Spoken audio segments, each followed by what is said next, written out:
그리고 기도하는 곳이 하나님께서 찾으시는 예배의 현장인 줄로 믿습니다. 아멘. 자, 그 마음 가지시고, 오늘은 본문이 없네요. 오늘 본문이 없네요. 예. 본문 없이 하려니까 되게 어색하구나.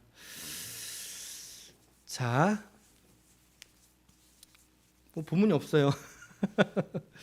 자, 오늘 우리 지난주와 이어서 하는 거 아시죠?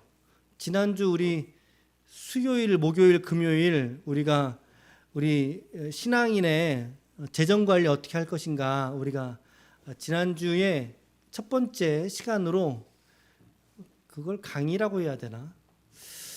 아무튼 그런 시간을 같이 가졌고요. 상당히 원론적인 돈이 무엇인가, 그리고 돈에 대한 우리의 자세가 어때야 되는가 라고 하는 것을 지난주에 나눴다면, 오늘은 조금 더 구체적인, 그래서 저 어떻게의 이슈에 좀 맞춰서 좀 오늘 좀 살펴보도록 그렇게 하겠습니다. 먼저 우리 지난주에 보셨던 측면을 간단하게 한번 정리하고 짚어보고 넘어가겠는데요. 성경에는 이 재정과 그리고 재물에 관한 이야기가 오히려 구원과 믿음에 관한 이야기보다 어떻다 그랬어요? 훨씬 더 많이 등장하고 있다라고 말씀드렸습니다. 그 이유가 뭘까? 그것은 성경이 너무나 우리 인간들을 잘 알잖아요. 우리 인간의 본성이 이 재물에 대해서 뛰어넘지 못한다라는 것. 뛰어넘지 못하면 우리 앞에 있는 돈에 대한 문제, 이 재정에 대한 문제, 재물, 이것을 뛰어넘지 못하면 그러면 우리의 구원과 우리의 믿음에 있어서도 우리가 상당한 심각한 어려움을 겪을 수 있다라고 하는 그러한 전제가 성경에 기본적으로 깔려져 있는 것입니다. 그래서 오히려 믿음과 구원에 관한 스토리만큼 그보다 더 많이 성경은 돈과 재물에 대해서 이야기를 하고 있는 거죠. 예수님께서 두 주인을 섬기지 못한다라고 말씀하셨잖아요. 두 주인, 어떤 주인과 어떤 주인이죠? 하나님과 돈을, 이렇게 하나님과 돈을 섬기지 못할 것이다. 그러니까 하나님이라고 하는 신, 그리고 이제 돈이라고 하는 우상이 있잖아요. 그 이름이 뭐라 그랬어요? 돈의 신의 이름이 뭐죠? 맘몬이라고 말씀드렸잖아요. 맘몬. 하나님이라고 하는 신과 그리고 맘몬이라고 하는 이 두 신을 겸하여서 우리 인간들이 섬길 수가 없다. 그 말씀은 뭐냐면 둘 중 안에 하나만 우리가 섬길 수 있다라는 거예요. 반드시 그 가운데는 뭐가 있어요? 우열을 가리게끔 되어져 있다라는 거죠. 그런데 많은 사람들은 하나님을 선택하기보다 오히려 돈을 선택하고 또 믿음을 선택하기보다 오히려 세상이 주는 안락을 추구하는 이러한 어떤 그 재물을 선택하는 경우가 훨씬 더 많이 있고, 그리고 지금의 우리 신자들에게 말할 수 없을 정도로 우리 신자들의 믿음과 신앙을 흔들고 있는 게 지금 이 돈에 관한 문제라는 것입니다. 이 영적인 구도라는 거죠. 하나님의 문제와 만몬의 이 돈에 관한 문제가 함께 우리 성도들에게 있는 것입니다. 그래서 내가 돈에 어떤 우선순위를 두고 있느냐, 무엇을 보면 안다고 말씀드렸습니까? 무엇을 보면 알 수 있나요? 문제가 터지면 알 수 있어요. 문제가 터지면, 정작 문제가 우리 가운데 터져가지고 내가 곤란을 당할 때 내가 먼저 얼른 돈을, 아이고 돈 없는데 어떡하나, 아이고 이거 돈이면 되는데, 아이고 이거 100만 원이면 되는데, 아이고 이거 10만 원이면 되는데, 내가 먼저 돈을 구하느냐, 내가 먼저 돈이라고 하는 것을 향하여 내 이 시츄에이션이, 자세가 취해져 있느냐, 이거 하나와, 아니면은 내가 본능적으로 문제를 당했을 때, 어려움을 당했을 때 먼저 주님 앞에 얼른 무릎 꿇는 거죠. 돈에 관한 문제도 가지고 와서 하나님께 엎드려서 기도한다는 거죠.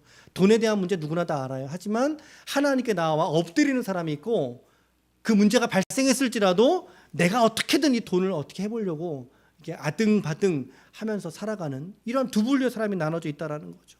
여러분, 우리는 이 가운데 우리 인생에게 주신 우리의 돈의 주권이 오직 우리 하나님 한 분께 있는 줄로 믿습니다. 아멘. 그래서 과도하게 아껴도 어떻게 돼요? 과도하게 아껴도 가난하게 되는 경우가 있다라고 말씀드렸죠. 잠언서 말씀 보셨어요? 그 주변에 널리 꾸어주고 널리 베풀어서 흩어주어도 어떻게 되는 경우가 있다고요? 부하게 되는 경우가 있다. 구두쇠처럼 아끼고 자린고비처럼 아끼고 또 아껴도, 그런데 왠지 모르게 그 삶이 핍절하고 가난에 빠지게 되는 경우가 있는 반면에, 또 누구는 가진 것 적더라도 내게 있는 것으로 다 흘려보내고 흩은다 할지라도 하나님께서 그에게 복을 주셔서 오히려 더 풍성하게 넘치는 그런 경우가 있다라고 성경이 말씀하고 있어요. 그 얘기의 결론이 무엇입니까? 그 말씀의 이야기는 어떤 뜻이죠? 우리 인생의 돈에 대한 주권은 결코 사람에게 있지 않다. 결코 사람에게 있지 않다라고 하는 것이 성경이 증명하는 거예요. 그래서 돈을 어떻게 하는 게 일만하게 뿌리가 된다고 배웠죠? 돈을 어떻게 하는 게 일만하게 뿌리가 된다고요? 돈을 사랑함이 일만하게 뿌리가 되나니라고 말씀하고 있죠. 돈을 사랑하지 말라는 거예요. 있는 것에 족할 줄 알고 감사히 여겨라. 돈을 사랑함이 일만하게 뿌리가 된다. 그 돈에 매인 사람은 어떻게 돼요? 그 돈이 없다는 근심이 자기를 찔러가지고 그가 믿음에 있었지만, 그가 열심히 신앙생활을 했지만, 그러나 돈이 없다는 그 염려가 자기를 찔러가지고 그 믿음에서 오히려 떠나게 할 수 있는 그 역사가 여러분 돈을 사랑하면서 드러난다라는 거예요. 여러분 이만큼요, 이 돈의 힘은 강력한 것입니다. 강력한 것. 어떤 사람도 한 개인을 이렇게 바꾸어내지 못해요. 이렇게 떨어뜨릴 수가 없어요. 이게 돈의 힘이에요. 돈의 힘. 그래서 우리 지난주 결론의 이야기는 어떤 거 우리가 결론으로 내렸어요? 우리는 어떤 의식을 가지고 살아가자? 우리가 청지기 의식을 가지고 살아가자라고 하는 말씀 드렸죠. 그러니까 다시 말하면 이 돈이, 지금 내 수중에 돈이 있으면 그 돈이 내 돈이라는 거예요? 아니라는 거예요? 내 돈이 아니라는 얘기예요. 아닌 줄로 우리가 받자라는 거죠. 왜? 돈의 주권이 하나님에게 있기 때문에. 그래서 우리가 청지기 정신으로 살아야 된다. 뭐 재물이든 재정이든 자동차든 내 집이든 내 자녀든 내 가족이든, 아니요, 내 자신이든 중요한 것은 내 것이 하나도 없다라는 거예요. 내 것이 아니라 전부 다 하나님께서 주신 바요. 그래서 이 몸이 적신으로 나왔다 그러잖아요. 붉은 몸으로 태어나서 다시 적신으로 하나님께 돌아간다. 그게 우리의 인생임을 우리가 깊이 깨달을 수 있다면 우리의 이 가진 것에 관한 문제들 하나님께 내어 맡길 수 있어야 된다. 내게 오늘 그저 맡겨주신 것이다 라고 하는 인식이, 그런 깨달음들이 우리 안에 있어야 된다는 것입니다. 우리 돈에 대해서 잘 알아야만 됩니다. 또 왜냐하면 그만큼 아는 만큼 우리가 승리할 수 있기 때문이죠.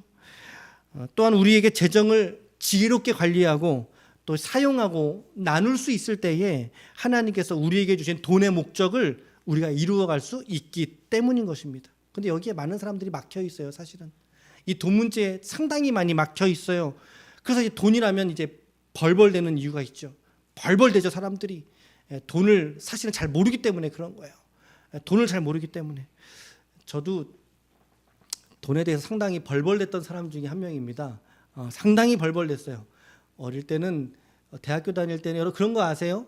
그 학교 우리 캠퍼스에 식판 있잖아요. 그러면은 한 두 명이서 같이 나눠 먹어요. 한 명이 먼저 타갖고 얼른 먹어요. 먹고 난 다음에 그 식판 가지고 가서 또 뒷순서로 가가지고 타가지고 먹고, 뭐 그런 적도 있었고, 어릴 때부터 이렇게 돈 쓰는 게 상당히 좀 무서웠어요. 개인적으로 무서웠고, 이렇게 뭐 10,000원짜리 하나 쓰는 거 이게 상당히 벌벌대면서 썼던, 그게 제 모습이었거든요. 제 모습이었어요. 또 이게 남 주는 거, 내 돈인데 왜 남을 줘? 하나님 앞에 헌금하는 거. 언제가 제가 한번 간증했던 적도 있는데, 부흥회 때 은혜를 크게 받았어요. 크게 받고 그때 하나님께 10만 원을 헌금했던 적이 기억나요. 처음 사역했던 교회에서 10만 원 헌금하면서 그때 제 마음에 어떤 마음가짐으로 여러분 헌금했는지 아세요? 그때 내가 하나님께 바친다 이런 거 아니고요. 하나님, 제가 하나님께 10만 원 헌금할 테니까 저한테 100만 원으로 갚아주세요. 그런 마음으로 하나님께 헌금을 했단 말이죠. 벌벌 떨면서. 우리 그때가 제가 신혼초였던 걸로 기억을 해요. 신혼초. 그런데요, 여러분, 이렇게 개척을 하고 또 이제 개척교회 목사가 되어 보니까요, 이 하나님이 주신 것 있잖아요. 하나님이 주신 것, 또 주신 범위가 있잖아요. 그 주신 범위 안에서 이렇게 생활하다 보니까 돈이 더 이상 저에게 선망의 대상이 되거나 돈을 벌어야 돼. 지금 제가 이제 받는 어떤 그런 재정적인 수준이 큰 교회에서 받는 부목사의 대형교회 그런 부목사의 수준보다 훨씬 못 미치죠. 그런데 제 안에 그런 게 없어졌어요. 돈에 대해 선망한다거나 혹은 돈이 없어서 어떡하지? 이러한 두려움들이 막 엄습해오는 그런 게 지금은 하나님께서 많이 다루신 것 같아요. 지금 이 개척교회를 하면서 많이 제 속에 이렇게 다루어진 모습을, 저의 모습을 좀 보게 돼요. 물론 돈이 있으면 좋지요. 돈이 있으면 아주 상당히 좋지요. 근데 여러분, 없어도 좋아요. 없어도 좋더라고요. 왜 그러냐면 지금의 저의 삶이 하나님께서 거저 주신 인생이라는 걸 알았기 때문에 지금 여러분, 돈이 있으면 좋지만 없어도 더 좋다. 그런 마음이 좀 들었어요. 저의 신앙 여정에 이렇듯 우리 지체들과 함께 이곳에서 함께 이렇게 기도회로 함께 모이게 해주셨고, 또 우리 서로 사랑하는 지체들 또 함께 모여서 또 공동체를 이루어서 이렇게 우리가 믿음 생활에 이 진리의 길을 함께 걸어가고 있지 않습니까? 여기에 무슨 돈 따위가 얼마나 능력 있게 드러날 수 있겠어요. 돈이 없어도 좋다. 아니, 이거는 입에 발린 말이 아니라 진심으로 말씀드리는 거예요. 오늘 제가 드리고 싶은 이야기는요, 크게 헌금에 관한 이야기 오늘 좀 할 거예요. 제가 공식적으로 헌금에 대한 이야기는 지금 처음 하는 건데요, 헌금에 관한 이야기 오늘 조금 할 거고, 그리고 이제 우리 그리스도인의 투자에 관한 내용들 조금 더 좀 다뤄보려고 그래요. 그리고 책 소개를 조금 하고, 그리고 오늘 마치려고 합니다. 우리 모두는 청지기 의식을 가지고 살아가요. 또 가지려고 하고 있죠. 그럴 때 우리가 청지기 의식, 다시 말하면 이거 내 거 아니야 라고 하는 의식을 훈련할 때 가장 좋은 훈련의 장이 어디냐면 바로 헌금 생활이에요. 헌금 생활. 우리가 말씀 한 구절 좀 같이 한번 보실게요. 찾아보세요. 말씀이 없어요, 앞에. 고린도후서 9장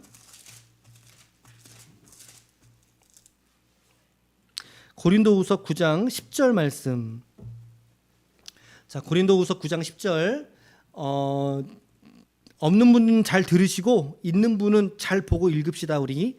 자, 10절 말씀에, 자, 시작. 심는 자에게 씨와 먹을 양식을 주시는 이가 너희 심을 것을 주사 풍성하게 하시고 너희 의의 열매를 더하게 하시리니.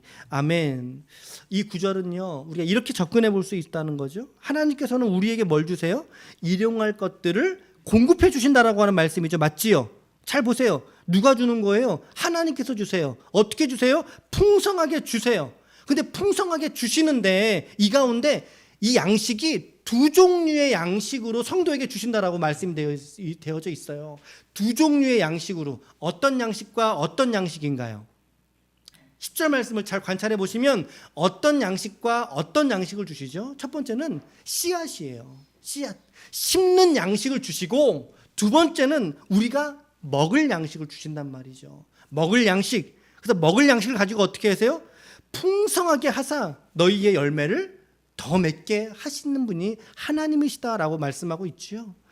여러분, 우리의 삶의 자원, 또 사회생활, 우리의 산업, 직장, 여러 가지의 인풋, 통로를 통해서 하나님은 저와 여러분들에게 우리의 쓸 것을 공급하시고 채우시는 하나님이신 줄로 믿습니다. 우리는 이런 믿음이 있어요. 내가 운전해, 여기 지금 유통업도 운수업도 계시지만 내가 운전은 내가 하죠. 하지만 이 업을 통해서 나에게 살아갈 수 있는, 생계를 유지할 수 있는 자원을 주신 분은 누구세요? 하나님이시란 말이에요. 하나님. 내가 현장에 일어서서 하루 종일 서서 일을 해요. 하지만 그럼에도 불구하고 그에게 주시는 하나님의 공급은 하나님께서 주시는 것이다 라고 하는 고백이 우리 가운데 있어요. 그런데 하나님이 우리의 쓸 것을 채우시는데 어떤 종류로? 심을 것으로 주시고 그 다음에 우리가 먹을 것으로 주신다. 다시 한번, 하나님은 우리에게 우리의 삶을 공급하시는데, 우리의 직업을, 우리의 직장을 통해서, 우리의 생계를 통해서 하나님 주시는데, 첫 번째 심을 것을 위하여 주시고, 두 번째 먹을 것을 위하여 주신다. 이 두 가지의 메시지가 오늘 한 본문 안에 들어있잖아요. 자, 여러분, 이것을 우리가 헌금 생활로 적용을 해볼 수 있다는 거죠. 하나님은 우리에게 공급을 주실 때 하나님께 드릴 무엇과 헌금과 대표적으로 하나님의 것이라고 성경 말씀에 아예 기록된 헌금의 종류가 있어요. 11조예요. 11조. 헌금과 그리고 또 하나 우리가 삶을 살아갈 때 들어갈 그런 우리 경상 비용 있잖아요. 고정적으로 들어가는 비용들, 먹고 쓸 때 쓰는 생활 비용들 있잖아요. 그렇죠? 생활비. 근데 저는 이 생활비를 이제 우리가 사용할 생활비 플러스 저축 혹은 투자 요 개념으로 보는 거죠. 그러니까 두 개 파트로 나누는데 하나는 헌금이요, 하나는 생활비인데 생활비 중에 일부는 우리가 저축을 하거나 투자할 수 있는 개념이 되는 거죠. 양쪽으로 나눠본다면 이 중에 헌금은 대표적으로 우리가 11조로 말씀을 드릴 수 있는데 우리가 11조에 대해서 사실 여러분들이 너무나 큰 오해를 하고 계세요. 우리가 너무나 큰 오해를 하고 있다. 첫 번째는 어떤 오해가 있냐면요. 여러분 이런 거 많이 들어보셨죠? 11조 잘하면 뭘 받아요? 복을 받는다. 11조 잘하면 복을 받는다. 그러니까 11조를 드리는 목적이 무엇을 받기 위해서요? 복을 받기 위해서 11조를 하는 사람도 있어요. 분명히 있어요. 분명히. 두 번째 하나는 뭐냐면 11조를 안 하면 저주를 받는다. 저주를 받는다. 그래서 그 두려움 때문에 하나님께 11조를 근근히 내고 있는, 드리고 있는 이런 부류의 사람들도 있을 것 같아요. 여러분 이 두 가지 생각이요. 전부 다 틀린 생각이에요. 하나님께 복 받기 위해 11조 드리는 거 아니고요.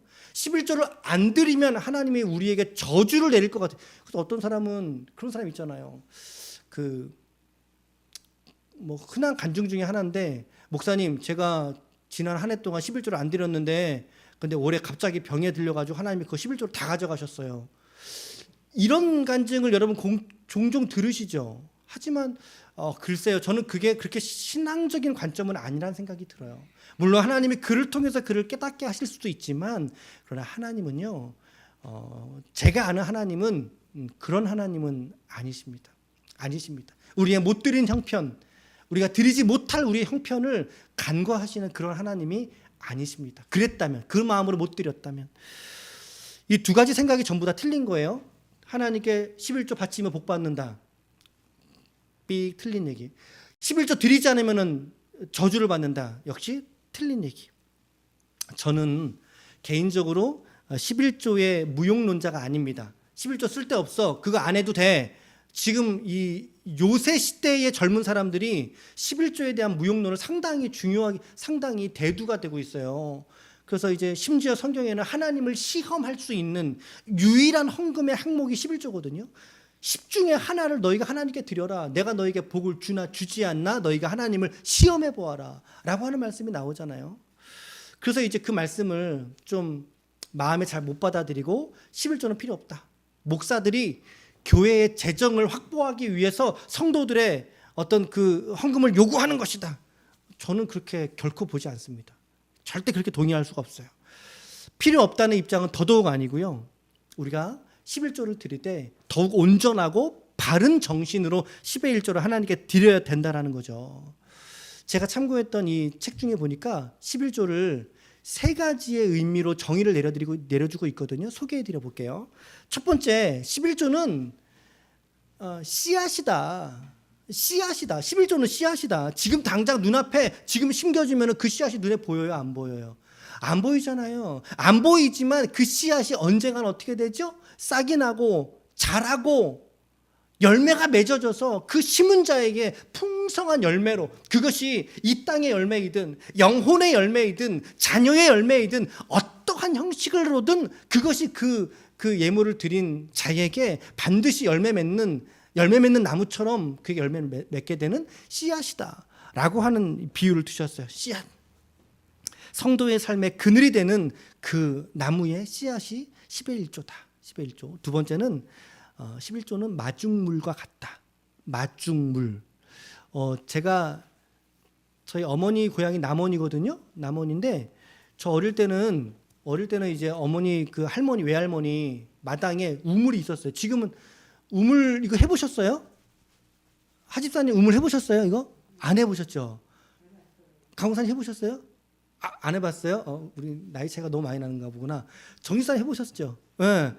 이게 우물을요, 빈 우물을 이렇게 하면요 올라오긴 올라와요. 근데 한참을 해야지 올라와요. 한참을 해야. 그렇죠? 그럴 때 그 우물 거기다가 뭘 넣어요, 권사님? 물 한 바가지 갖다 넣죠, 그렇죠? 물 한 바가지 갖다 넣고 이렇게 올리면요, 이 물이 훨씬 더 수월하게 이렇게 나오거든요. 처음엔 잘 안 나오는데 거기에 한 바가지 부은 물이 통로가 되어서 내가 부은 것은 물 한 바가지 붓지만 거기에 길어 올려지는 우물의 그 물의 양은 이건 뭐 가늠할 수 없는 거죠. 이것이 11조라는 거예요. 이것이 11조다. 얼마나 제 마음이 막 이렇게 준비하면서 그래, 어쩜 이렇게 맞는 말씀만 하신대 이러면서 이제 준비를 했었어요. 셋째는 이 11조는 선악과와 같이 우리가 선악과다. 이 11조는 선악과다. 우리가 재정에 대해서 청지기 정신, 내가 주인 아닌 정신. 그래서 하나님이 그래, 네 물질이 네 것이 아니라는 너의 그 신앙 고백에 너가 동의하니? 그래, 맞아, 잘했어. 그 중에 10중에 9은 너가 쓰고 그럼 나머지 하나는 나에게 주련. 그것은 내 거야. 여러분, 선악과는 오로지 누구 거였습니까?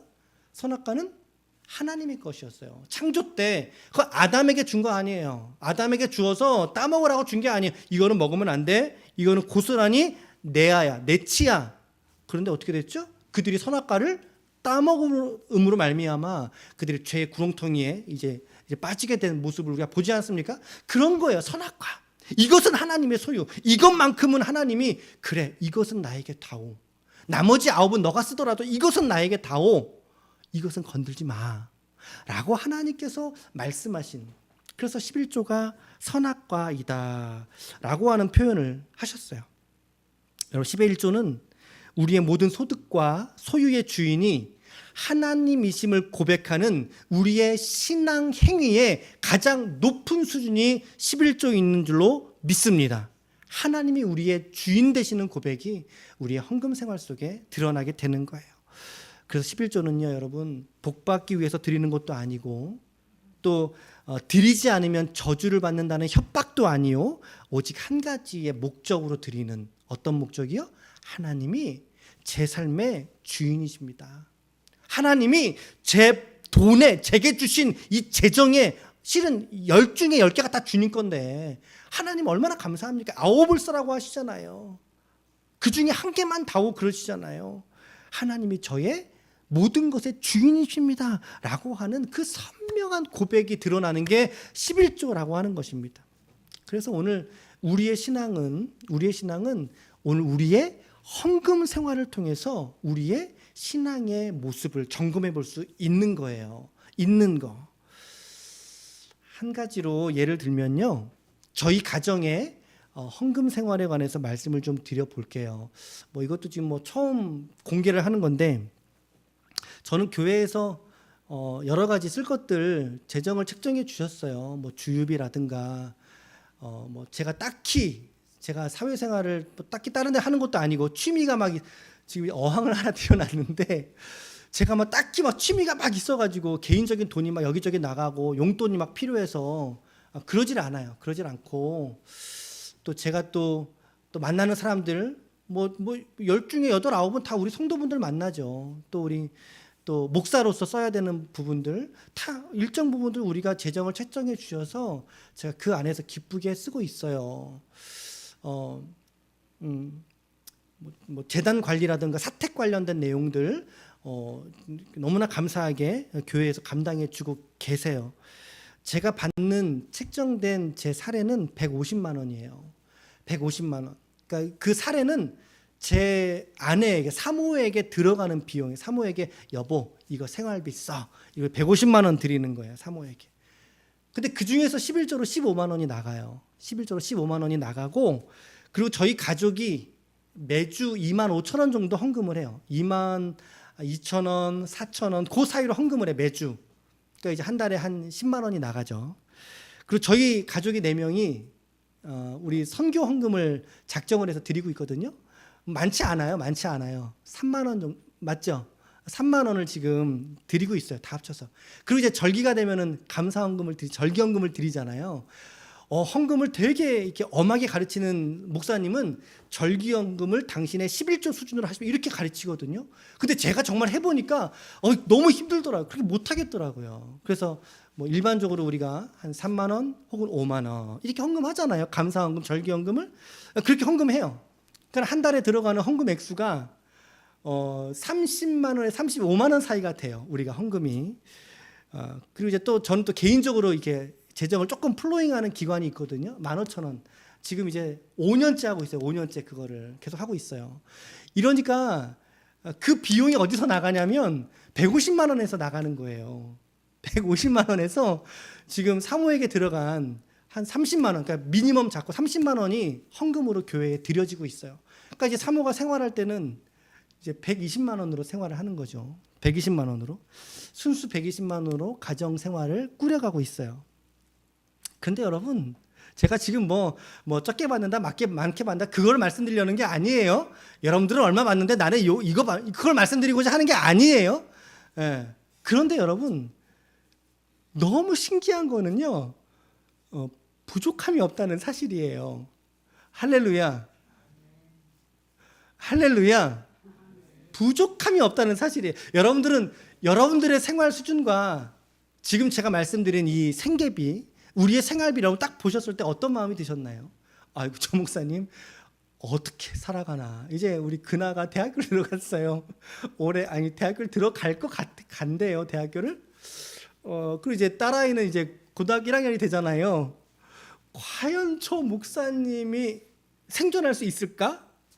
여러분, 그거 다 인간적인 생각이에요. 다 인간적인 생각이에요. 예, 제가 살아보니까 모르겠어요. 저는 죽고 끝나서 모를지 모르지만, 근데 사라지고 또 때로는 넉넉하게 쓰고 때로는 남아서 플로잉 할 수도 있고 또 때로는 하나님께서 긴급하게 채우시는 것들로 우리 가정이 살아갈 수 있도록 하나님이 늘 도와주시더라는 거예요. 할렐루야. 혹시 부러우십니까? 부러우십니까? 너무 신기한 것, 부족함이 없다. 부족함이 없다. 물론 막 넉넉하게 막 쓰지는 않지요. 못한다고 안 할게요. 그렇게 넉넉하게 쓰지는 않지요. 왜? 제한된 재정에서 쓰니까. 그러나 하나님이 때마다 쓸 것 채우시더라 이 말이죠. 저도 제가 지금 어떻게 살아가고 있는지 몰라요. 어떻게 살아가는지.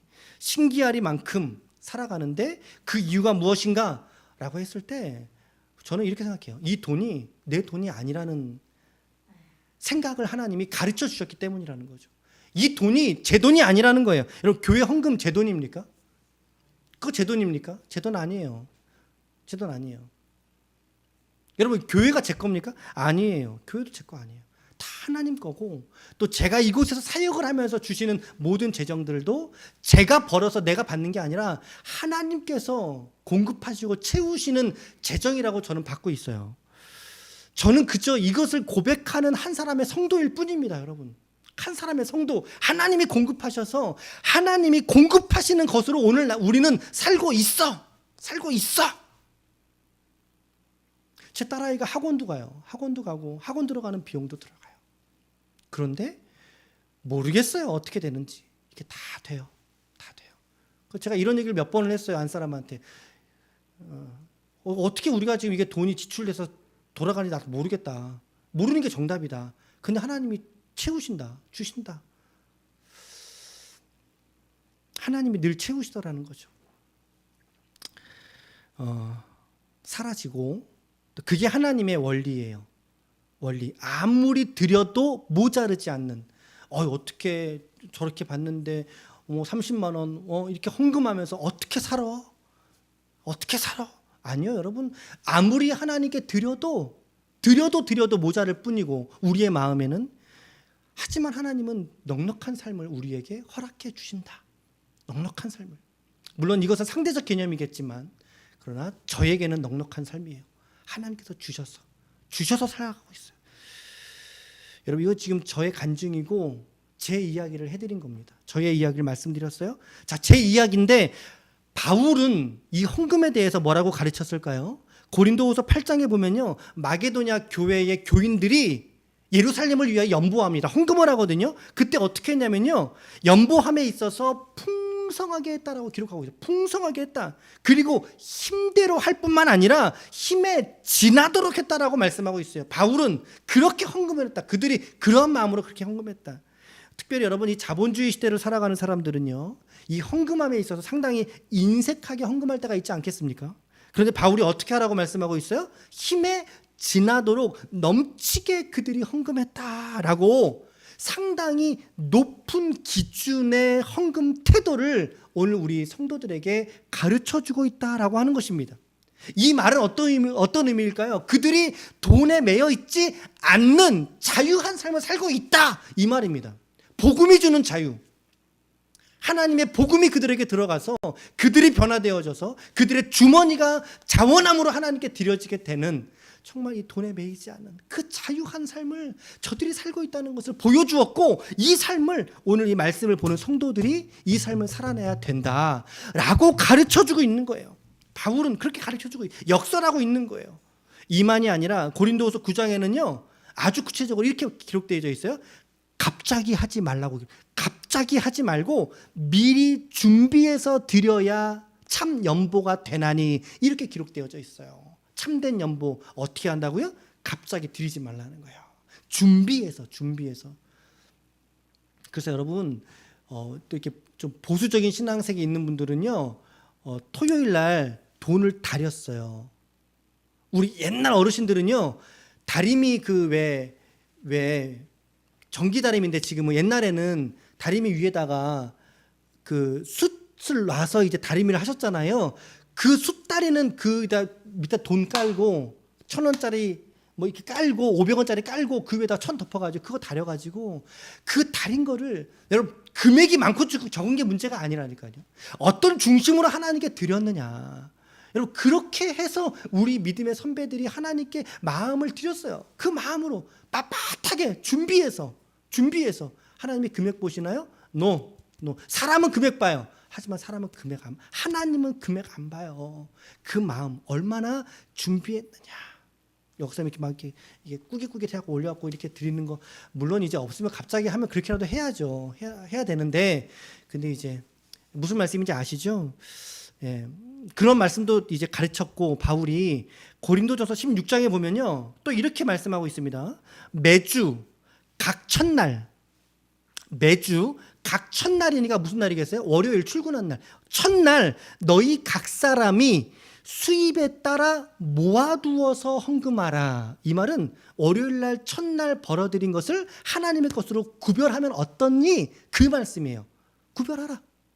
월요일 날 첫날 너희가 가서 수입에 그것을 하나님께 구별해라. 그래서 어떤 사람은요 이 원칙을 또 어떻게 적용을 했냐면, 지금도 기억이 나는데, 집사님이세요. 옷가게를 하세요. 옷가게를 하시는데, 그분은 하루에 첫 판매되는 금액을 하나님께 이렇게 드리려고 키핑해 두시는 거죠. 그걸 모았다가 이제 주일에 헌금으로 드리는 거예요. 그런 거. 또 우리는 또 잊지 않는 헌금을 또 우리가 공급받은 적이 있었죠. 우리 권사님 한 분이 또 분식집을 하시는데, 그 분식집에서 우리 교회가 개척할 때까지 날마다 벌어들이는 금액의 10분의 1을 모아서 교회에 헌금하신 권사님이 있어요. 여러분 아시는 분이죠. 그런 거. 바울은 이렇게 하라는 말은 뭐냐면, 헌금을 계획적으로 하라는 거죠. 마음을 들여서 준비하라는 거예요. 한 주간 동안 이거는 주님께 드릴 거, 이거는 주님께 구별한 거, 이거를 구별해 두었다가 하나님께 드려라. 여러분 그 하나님께서 얼마나 그 예물을 얼마나 기쁘게 받으실까요? 얼마나 크게 받으실까요? 하나님께서. 제가 헌금 자체로서 이게 설교식으로 지금 이렇게 강의하는 거는 오늘 이제 처음이고요. 제가 처음이고, 간간히는 말씀드린 적은 있죠. 간간히 그 본문이 있을 때, 다루어질 때 제가 언젠가는 돈으로 하나님께 영광을 올려라, 이런 설교 제목 기억나십니까? 돈으로 하나님께 영광을 올려라. 너무 중요한 것은요, 그 헌금자의 중심, 그 고백으로 드려지는 헌금일 때 하나님이 기뻐 받으시는 예물이 된다. 요지는 그거예요. 요지는 우리가 헌금에 대한 말씀을 어떻게 할 것인가, 지금 잠깐 살펴보았는데 또 이제 목회 대담으로 준비할 만한 것들 몇 가지를 좀 더 말씀드릴게요. 헌금에 관해서 제가 애정남이 될게요. 애매한 것 정해주는 남자. 첫 번째는 헌금은 여러분들이 판단해 보세요. 헌금은 내가 출석하는 본교회에만 드려야 한다. OX. 여러분들은 OX 뭐예요? 잘 안 들려요. 오 있고 아마 우리 어르신들은 동그라미일 거예요. 동그라미이고 우리 젊은 세대들은 X라고 생각들을 많이 하실 거예요. 근데 대부분은 이 신앙교육을 받으실 때 본교회에 헌금하는 것들을 많이 훈련 받으셨죠. 그렇죠? 근데 그렇지 않아요.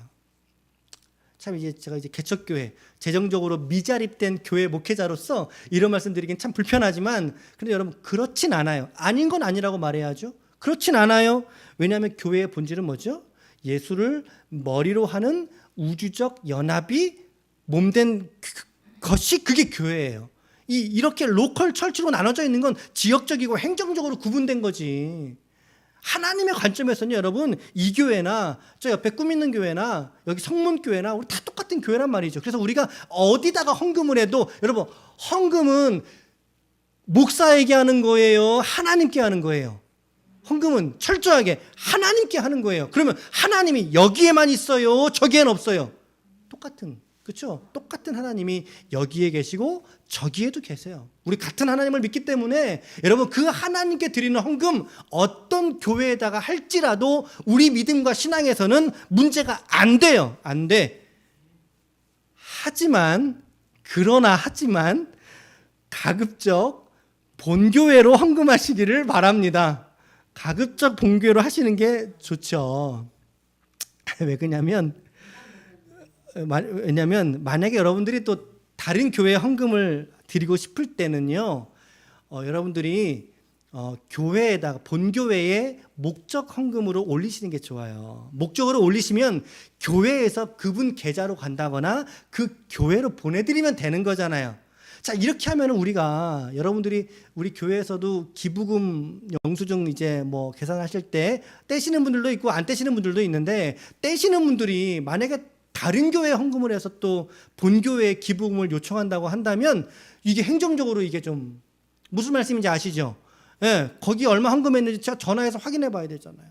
전화해서 확인해 봐야 되고 이제 뭐 그런 것들이 행정적인 절차들도 있기 때문에 좀 더 투명하게 우리가 방식으로 헌금이 되는 게 좋아요. 그렇다면 가급적이면 여러분들이 본교회에 헌금하시기를 또한 바랍니다. 물론 특별한 경우 특별한 사람에게 우리가 마음을 들여서 헌금하거나 후원할 수도 있어요.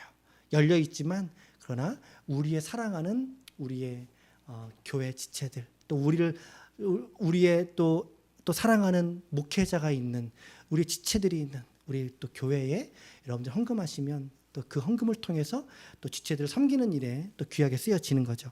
자, 첫 번째 말씀 드렸고요. 두 번째는요. 자, 11조 무기명으로 헌금해도 된다 안 된다? 무기명 이름 적지 않고 11조 할 수 있습니까 없습니까? 이것도 좀 질문에 올라오는 거예요. 여러분 11조만큼은 기명으로 하셔야 됩니다. 하시길 바랍니다. 11조는 꼭 기명으로 하시길 바라요. 물론 무기명으로 할 수도 있는데 가급적 기명으로 하시기를 추천합니다. 왜냐하면은 그 헌금의 특성이 워낙 또 비중이 있는 헌금이기 때문에 그러한 헌금을 우리가 무기명으로 하는 것은 그 헌금에 대한 책임을 좀 넘어갈게요. 자, 세 번째, 적금을 탔을 때 적금을 타면은 원금하고 플러스 뭐가 따라 붙죠? 이자가 따라 붙죠. 자, 그럴 때 여러분 11조 해야 될까요? 안 해야 될까요? 해야죠, 권사님.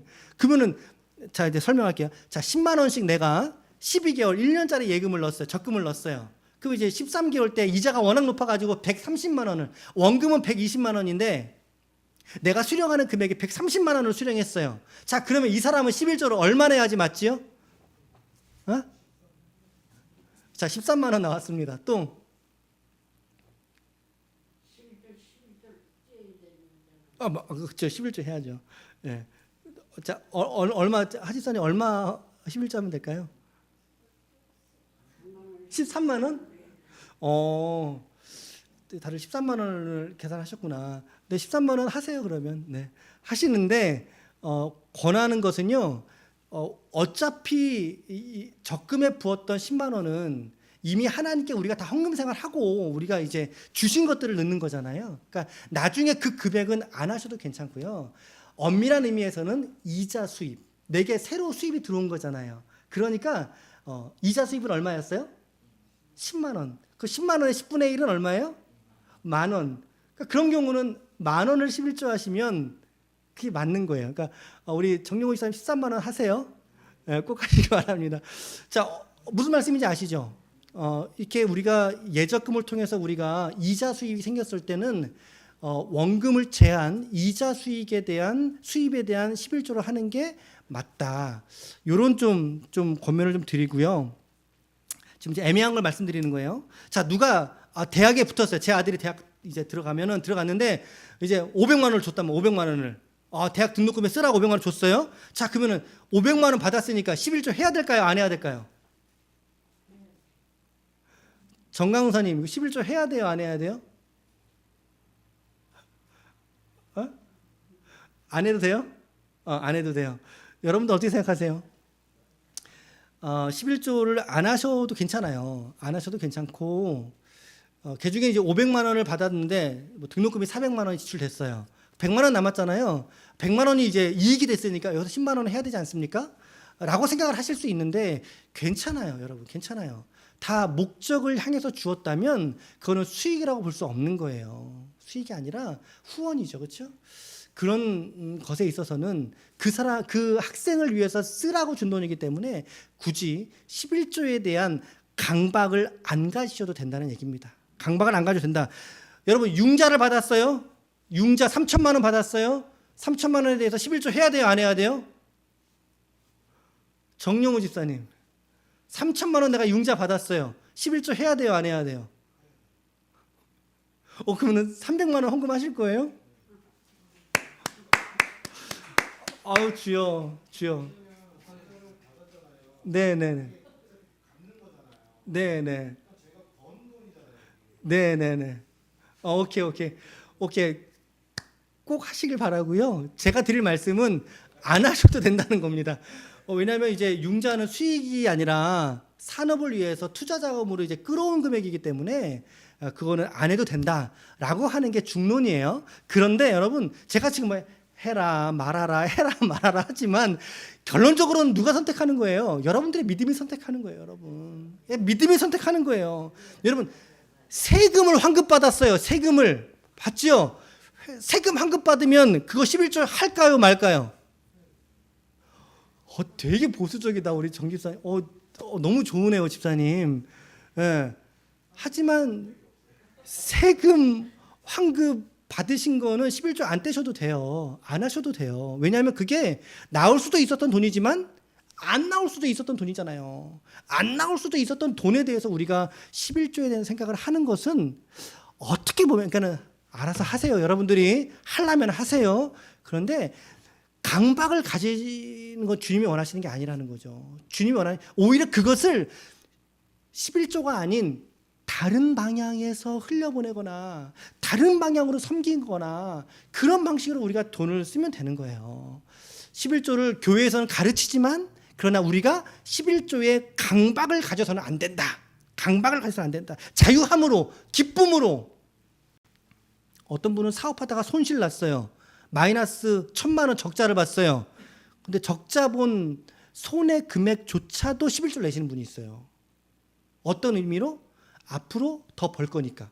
그런 의도를 가지고 지금은 내가 마이너스 1,000만 원 이것도 나한테는 하나님이 주신 거다. 그래가지고 거기서 100만 원 헌금 11조를 해요. 그런 분들이 있어요. 11조를.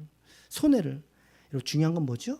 우리의 중심과 고백이 움직여서 하나님께 드려져야 된다라고 하는 것입니다. 여러분. 이게 중요한 거예요. 이게 중요한 거. 자, 헌금 얘기는 이제 이쯤 하고요. 자, 아까 말씀드렸죠. 하나님의 공급이 있는데 두 종류의 공급이 있다. 하나는 뭐죠? 어떤 양식? 심을 양식. 심을 양식은 뭐라고 말씀드렸어요? 우리가 하나님께 드리는 헌금. 그중에 이제 11조가 우리의 또 가장 포션이 크죠. 11조가나 헌금들. 그 또 하나는 뭐였어요? 생활비. 먹을 양식. 심을 양식과 먹을 양식을 주시는데 먹을 양식은 두 종류로 나눌 수 있다. 하나는 생계비죠. 우리의 생활, 우리 먹고 사는 거, 우리의 뭐 자녀들 들어가는 모든 비용 있잖아요. 들어가는 비용들, 소비적인 비용들. 이게 생활비고 플러스 남잖아요. 남을 수도 있고 남겨야 될 때도 있고. 그럴 때 그 남은 곳으로 뭘 해야 될까요? 저축이나 투자. 저축이나 투자. 지금은 투자에 대한 이야기를 짧게 언급하고 넘어갈 거예요. 짧게. 투자 얘기를 좀 해볼게요. 어제 근아하고 좀 어딜 갔다 오는데 갔다 오면서 이제 근아야 너 투기하고 투자하고를 구분할 수 있겠니? 라고 물어봤어요. 구분할 수 있겠니? 라고 물어봤는데 뭐라고 대답을 했는데 제가 기억이 잘 안 나고 제가 이런 얘기를 했죠. 야, 너 그렇게 생각 말고 다르게는 하면 안 될까? 이제 그런 얘기를 했는데 여러분 우리 기독교인이 우리 신자들이 투기가 아니라 투자 할 수 있다 없다? 할 수 있다. 할 수 있다. 그러니까 우리 어르신들은 이제 하면 안 된다 이제 하실 수도 있는데 일단 저는 할 수 있다라고 하는 입장이 있고요. 일단은 그것이 투기가 아니라 투자라고 한다면 저는 충분히 가능하다. 특별히 그 투자를 단기적인 투자가 아니고요. 장기적인 투자로 가져갈 때. 장기 투자, 투자처와 그 투자자 모두가 다 상생하는 투자 방식이 장기 투자입니다. 장기 투자로. 이것은 경제에 분명한 유익을 가져다 주는 하나의 원칙이죠. 원리죠. 그런데 이것이 이 투자가 해악이 되는 경우가 언제냐면 투자가 아닌 투기를 했을 경우입니다. 투기. 여러분들이 투기와 투자를 구분할 수 있으십니까? 혹시 투기와 투자 이렇게 구분할 수 있으신다면 무엇이라고 말씀하실 수 있을까요? 예, 이런 얘기들도 여러분 좀 고민해 보세요. 여러분들 분명히 고민하셔야 될 지점이에요. 여러분들이 단지 투자는 좀 간단한 구분을 말씀드리면 투자는 선한 거예요. 투자는 선한 거예요. 선한 거. 그리고 투자는 긍정적인 거예요. 그리고 투자는 미래지향적인 가치를 담고 있어요. 그 안에. 이건 투자예요. 그런데 투기라고 하는 것은요. 악한 거예요. 사람의 본성에서 나오는 돈을 추구하는 악한 마음의 결과예요. 투기는. 그래서 이 투기는 부정적이에요. 부정적. 그리고 이 투기는 지금 현실 여기만을 주목해요. 지금의 가치만 따진다는 얘기죠. 현실만 바라보는 관점이 투기다라고 하는 차이점 정도를 우리가 좀 가지고 볼 수 있겠는데요. 우리 성경에 보면 지난주에 전도서 11장 1절과 2절 말씀 보셨죠? 그렇죠? 돈이 있다면 무역에 투자하여라. 몇 날이 지나면 이제 너희에게 이윤을 가져다 줄 것이다. 몇 날이 지나서 너희에게 이윤을 가져다 줄 것이다. 성경 속에 투자라고 하는 단어가 명백히 기록된 구절이 그 구절 뿐밖에 없어요. 그 구절. 그런데 이 투자적인 개념은 예수님도 갖고 계셨어요. 언제? 달란트 비유. 기억나시죠? 한 달란트를 받았는데 모두 똑같이 받았는데 누구는 몇 달란트 받았어요? 10달란트를 남겼어요. 잘했다 충성된 종아. 잘했다 충성된 종아. 5달란트 남겼어요. 잘했다 충성된 종아. 근데 한 달란트 그대로 가져왔어요. 그럴 때 주님이 하신 말씀이 뭐예요? 너 그거 어디다 맡겼으면? 은행에다 맡겼으면 이자라도 받을 텐데 이 악하고 무익한 종아 가진 것을 선하게 투자하지 못한 사람을 주님이 질책하신 거예요. 그 말씀을 지금 우리가 좀 급진적으로 해석을 하는 겁니다. 이 주님의 그 달란트 비유에 대한 내용을 다른 관점으로 해석을 하는 거예요. 예수님도 정당한 투자의 개념을 말씀을 하셨단 말이에요. 비유를 통해서 주님도 말씀하셨어요. 그러니까 주님의 머릿속에서도 투자에 대한 개념이 있었단 말이죠. 주님도 있었어요. 물론 여러분 전도서에서 투자하여라 라고 해서 전도서의 말씀처럼 오늘 내가 그래 당장 가서 주식금을 사야지, 가서 얼른 땅 한 평 사야지. 여러분 전도서에 말씀하고자 하는 결론이 뭐냐면 투자해라 안 해라가 아니에요. 전도서의 말씀은, 전도서는 아무리 너희가 그렇게 돈을 아무리 번다 할지라도 분산 투자를 하고 주식이 갑자기 막 올라가고 비트코인에다가 투자를 해가지고 너에게 수억을 벌었다 할지라도 그 돈이 하나님 앞에서의 인생인 너희들에겐 아무런 가치가 있다 없다? 가치가 없다 라고 하는 것을 말하기 위해서 성경이 투자에 대한 이야기를 얘기를 한 거예요. 일단 그 문맥을 우리가 알고 들어야 되는 거죠. 문맥은 자, 여러분 이렇듯 그 투자라고 하는 것과 투기라고 하는 것이 이게 너무나 구별하기 힘들어요, 여러분. 그리고 이제 게다가 저는 전문가가 아니고 저 유튜브 우리 지금 창에 보면요, 본문 채팅창 말고 본문 창에 제가 3개의 링크를 걸었어요. 3개의 링크를 이제 우리 기록연구소라고 하는 곳에서 이제 주식으로 하지 말고 주님께 장기 투자하세요, 이런 제목 하나, 그리고 이제 이정훈 교수가 하는 이제 크리스찬이 주식 투자를 해도 되는가, 이런 거 하나, 또 하나는 어떤 목사님이신데요, 부동산 투자에 관한 말씀을 하죠. 이 3편을 제가 지금 올려드렸거든요. 여러분들이 꼭 좀 그것들을, 짧아요, 길지 않으니까 조금 한번 보시면 좋을 것 같아요. 좀 대신 하고 싶어요. 좀 보시면 좋을 것 같고요. 제가 제안하고 싶은 한 가지의 기준이 있어요. 그걸 말씀드릴게요. 그게 뭐냐면, 내가 주식을 하든 내가 부동산을 사든 혹은 아는 사람 몇몇과 함께 신규 사업을 벌이는데 내가 그 가운데 자본을 출자할 수 있잖아요. 이게 투자잖아요. 자본을 출자하든지 중요한 것 한 가지가 뭐냐면요, 그 경제활동 속에 하나님을 경외하는 마음을 담을 수가 있느냐 없느냐로 판단하시라는 거예요. 저는 목회자이기 때문에 이런 제안을 드리는 거죠. 내가 지금 주식을 산다 할지라도 그 안에 하나님을 경외하는 마음이 담길 수만 있다면, 담겨져서 내가 하나님을 위해서 이 주식을 내가 매입을 했습니다, 이 기업과 함께 가기를 원합니다 라고 내가 주식을 산다면, 하나님을 경외하는 마음이 반영될 수 있는가라고 하는 걸 우리의 투자의 기준으로 삼아야 되겠다. 만약에 주님께서, 내가 기도해 봤는데 주님께서 그런 마음 안 주신단 말이죠. 저는 모르겠어요. 비트코인은 마음이 너무나 안 사줘요. 비트코인은 지금 뭐 이렇게 암호화폐 지금 하잖아요. 아직은 잘 모르겠어요. 만약에 우리의 어떤 이 금융생활 속에 하나님을 향한 경건한 마음이 담길 수 있다면 그건 투자가 될 수 있겠죠. 그런데 그것이 배제된, 오직 지금 당장 여기에 내가 지금 10,000원 넣었으니까 내일은 당장 이게 100만 원 돼야 돼, 이런 마음으로 우리가 돈을 막 붓는다면 그건 재정 낭비요? 그것은 투기가 되는 거예요. 투기가. 우리가 계속 보고 있는 게 어떤 개념입니까? 내게 주신 돈 아니다, 이 말이죠. 여러분, 내 돈이 아닌데, 내 돈이 아닌 돈을 가지고 주식을 하는데 그걸 막 할 수 있습니까? 내 돈이 아닌 돈을 가지고, 하나님의 돈을 가지고 땅을 사는데 내가 막 살 수 있습니까? 이 땅 저 땅 막 질릴 수 있습니까? 그럴 수 없잖아요. 그렇죠? 어떤 방식? 하나님의 방식, 하나님의 선하신 방법으로 하나님은요, 여러분들 우리들의 재정 규모를 넓혀주시길 원하셔요. 선한 방법으로 하나님은. 여러분, 저와 여러분들이 건강한 투자자들이 되시길 바랍니다. 이것은 주식이나 부동산에 국한해서 드리는 말씀이 아니에요. 저축도 마찬가지죠. 저축에 관해서도. 여러분들은 깜짝 놀라실걸요? 저 저축하고 있어요. 제가 저축하고 있어요, 여러분. 저축을 하고 있어요. 이것도 투자라고 저는 생각을 합니다. 투자의 행위죠. 건강한 투자라고 생각을 합니다. 그래서 하나님을 경외하는 투자가 돼야 된다.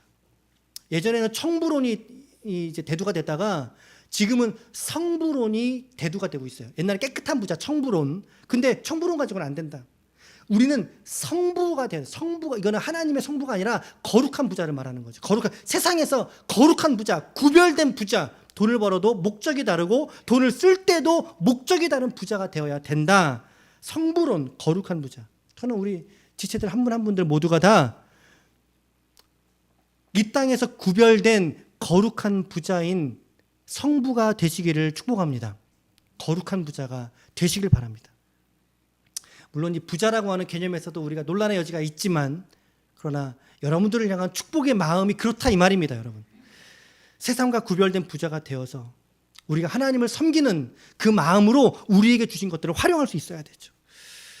그러기 위한 첫 단계가 바로 세상에 쫓는 투기를 우린 버려야 된다. 투기를 버리고 하나님의 중심에 선 바른 투자자가 되어야 한다라고 하는 거예요. 자, 이제 마지막으로 그리스도인의 투자 3대 원칙을 말씀드리고 마칠게요. 첫 번째, 눈이 밝아야 됩니다, 여러분. 그리스도인은 눈이 밝아야 됩니다. 성경에 뭐라 그랬어요? 눈이 밝으면 뭐가 밝다? 몸이 밝다.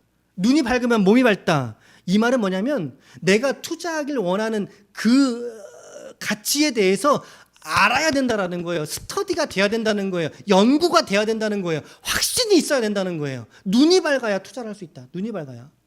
여러분, 제가 앞으로 이런 설교 이런 얘기를 안 합니다, 여러분. 저는 지금 이 시간이기 때문에 하는 거예요. 여러분, 언제나 묻지마가 들어가면 반드시 투기가 됩니다. 묻지마가 들어가면 내가 공부해야죠. 연구해야죠. 스터디해야죠. 기도해봐야죠. 그리고 기도해봐야죠.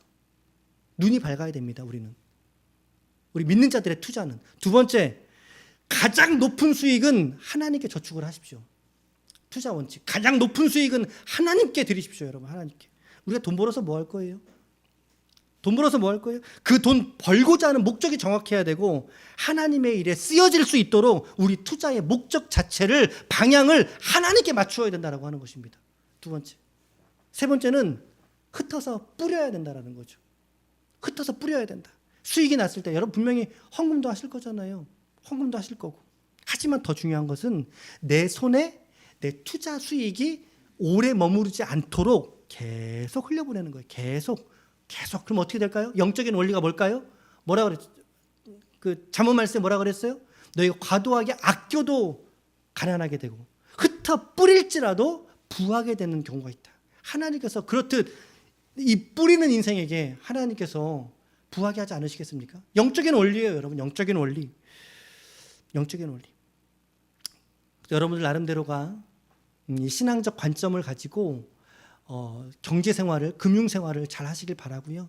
재정관리, 헌금, 그리고 오늘 또 투자에 관한 이야기, 여러분들의 또 개인 가정경제에 관한 신용카드를 또 어떻게 쓸 것인가. 제가 지금 사실은 준비한 내용이 사실 훨씬 더 많아요. 준비할 것들이 많은데 일단 제가 전문가도 아니고 이거를 계속 이제 재정 얘기를 하다 보니까 제 자신 스스로가 조금 불편한 게 좀 있어요. 그래서 이번에 제가 스터디한 책을 좀 소개해드리고 지금 마칠게요. 종교는 돈을 어떻게 가르치는가? 종교는 돈을 어떻게 가르치는가? 이게 좀 논문 형식으로 되어 있거든요. 논문 형식으로 되어 있어서 논문들을 모아놓은 거 옴니버스 책자예요. 그래서 개신교에서 두 가지, 자본주의 시대 한국 교회는 돈을 어떻게 가르치는가? 또 한국 개신교는 가난을 어떻게 은폐했는가? 그러니까 가난한 사람들 구제하지 않았다라는 거죠. 한국 교회가 돈이 있음에도 불구하고 재정 사용이 잘못된 거예요. 그러니까 이게 여기에 이제 성부론과 청부론에 관한 비교가 또 나오는데 좀 그런 것들을 좀 배웠고요. 종교는 돈을 어떻게 가르치는가? 그리고 이제 이 두 책이 있는데요. 두 책을 봤는데 제가 지금 말씀드린 지난주 이번 주 텍스트는 이 책입니다. 이 책인데요. 민걸 목사님이라는 분이 지으셨는데 이분이 30년 동안 금융업에 종사하시다가 은퇴하신 분이에요. 그래서 상당히 돈 이치에 밝으신 분이거든요. 이분이 기록을 한 책이 있고요. 그리고 이제 성경적 재정관리 김신호, 이분 집사님이신데 이분도 재정관리에 탁월하게 강의하셨던 분이시더라고요. 그래서 이 책은 좀 이렇게 이야기 스토리 이야기식으로 쭉쭉쭉 펼쳐져 있어서 그냥 쭉 읽고 가기는 편해요. 좋고. 근데 이 책은요, 제가 내년도에라도 좀 뭐 수요 강좌라든가 뭐 어떤 좀 특별한 때에 이게 8주 과정으로 되어 있거든요. 8가로 되어 있는데 이게 원론편을 소개하고 그리고 원론을 다루는 워크숍이 같이 기록되어져 있어요. 그래서 앞부분에는 이론적인 면을 배우고 뒷부분에는 소그룹에서 나눌 수 있도록 그래서 8개의 강좌로 되어져 있거든요. 여기에 이제 드림과 나눔, 저축과 투자, 그리고 일과 사업의 기름 부으심, 이런, 그리고 영혼의 관점으로 살아가는 청지기.